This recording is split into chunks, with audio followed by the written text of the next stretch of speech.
परमपूज्य भारतरत्न डॉक्टर बाबासाहेब आंबेडकर यांनी आयुष्यभर शोषित पीडितांच्या हक्कासाठी लढा दिला. शिक्षण, समानता आणि स्वाभिमानाचा मार्ग दाखवत लाखो लोकांच्या जीवनाला दिशा दिली. त्यांच्या विचाराचा प्रकाश आजही प्रत्येक भारतीयाला नवा आत्मविश्वास देतो, समाज बदलाची ताकद देतो. त्यांच्या 69व्या महापरिनिर्वाण दिनानिमित्त कोपरगावातील डॉक्टर बाबासाहेब आंबेडकर स्मारक येथे नागरिकांनी व भीम सैनिकांनी मोठ्या आदराने मानवंदना दिली. त्याचबरोबर सामूहिक बुद्ध वंदना देखील घेण्यात आली. यावेळी आमदार आशुतोष दादा काळे व नगराध्यक्ष पदाचे उमेदवार काकासाहेब कोयटे, त्याचबरोबर माजी आमदार सौ स्नेहलता कोल्हे, युवा नेते विवेक कोल्हे तसेच राष्ट्रवादी आणि भाजपा कार्यकर्त्यांची उपस्थिती होती. सर्वांनी बाबासाहेबांच्या प्रतिमेस पुष्प अर्पण करून कृतज्ञतेची भावना व्यक्त केली. शिल्पकार डॉक्टर बाबासाहेब आंबेडकरांच्या महापरिनिर्वाण दिनानिमित्त राष्ट्रवादी काँग्रेस पार्टीचे नगराध्यक्षपदाचे उमेदवार काकाजी कोयटे, नगरसेवक पदाचे सर्व उमेदवार, राष्ट्रवादी काँग्रेस पक्षाचे शहराध्यक्ष सर्वच पदाधिकारी या ठिकाणी आम्ही त्यांना अभिवादन करण्यासाठी आजच्या दिवशी त्यांना अभिवादन करण्यासाठी हजारो लाखो भाविक त्या ठिकाणी त्यांना अभिवादन करण्यासाठी नागपूर किंवा मुंबई या ठिकाणी जात असतात. अधिवेशन 8 तारखेपासून चालू होते म्हणून मला आज काही तिकडे जाणं जमलं नाही. अधिवेशन काळामध्ये कारण त्या ठिकाणी दर्शन डॉक्टर बाबासाहेब आंबेडकरांना अभिवादन करणार आहे. त्यांचे जे काही विचार समाजाला त्यांनी लागू केलेले, शिका, संघटित व्हा, संघर्ष करा, त्या शिकवणीप्रमाणे सर्वांनी शिक्षणाला जेवढं महत्त्व दिलं पाहिजे त्या पद्धतीने महत्त्व देऊन आपल्या समाजाला सुद्धा त्या ठिकाणी सर्व या डॉक्टर साहेब या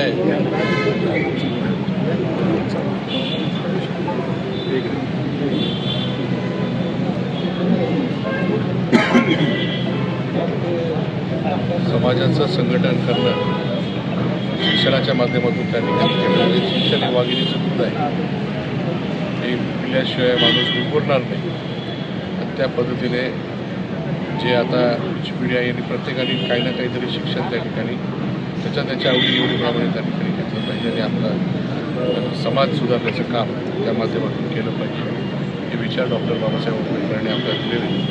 त्या पद्धतीने सर्वांनी विचार अंगीकारून पुढं आपलं जीवन व्यतीत करावं अशी विनंती या निमित्ताने करून त्यांना विनम्र अभिवादन या ठिकाणी धन्यवाद.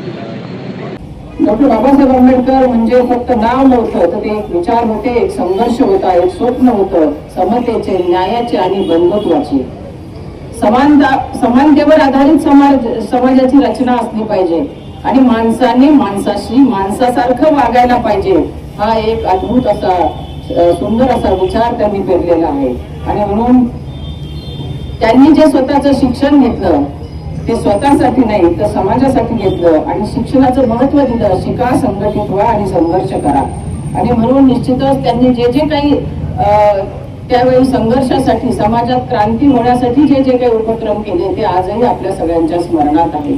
आणि म्हणून आपल्या देशासाठी डॉक्टर बाबासाहेब आंबेडकर हे महामानव, देव माणूस होता असं आपण म्हणूया. आणि म्हणूनच आज आपण सगळेजण या देशामध्ये आपली रचना आहे सगळी, एवढ्या मोठ्या लोकशाहीचा हा देश हा संविधानावर चाललेला आहे आणि म्हणून जगापुढे एक आदर्श आहे.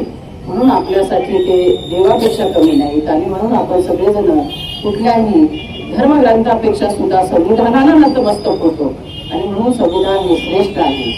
डॉक्टर बाबासाहेब आंबेडकरांनी प्रत्येक दलित, वंचित, अगदी स्त्रियांच्यासाठी सुद्धा त्यांनाही समानता असली पाहिजे आणि म्हणून त्यांनी त्यांचं संविधानामध्ये स्त्रियांसाठी सुद्धा सन्मानाचं स्थान दिलेलं आहे. प्रत्येकाला जो मताचा अधिकार आहे तो या महामानवामुळे आहे असं म्हटलं तर वावगं होणार नाही. आणि म्हणून निश्चित त्यांच्यामुळे आपण माणुसकी धर्म पाळतो आहे आणि मानवता धर्माचं आपल्याला त्यांच्यामुळे महत्त्व प्राप्त झालेलं आहे. आणि म्हणून सगळ्यांना आज या त्यांच्या महापरिनिर्वाण दिनाच्या निमित्ताने आपण सगळेच जण त्यांना नतमस्तक होण्यासाठी आलो, अभिवादन आपण या निमित्ताने करतो आहे.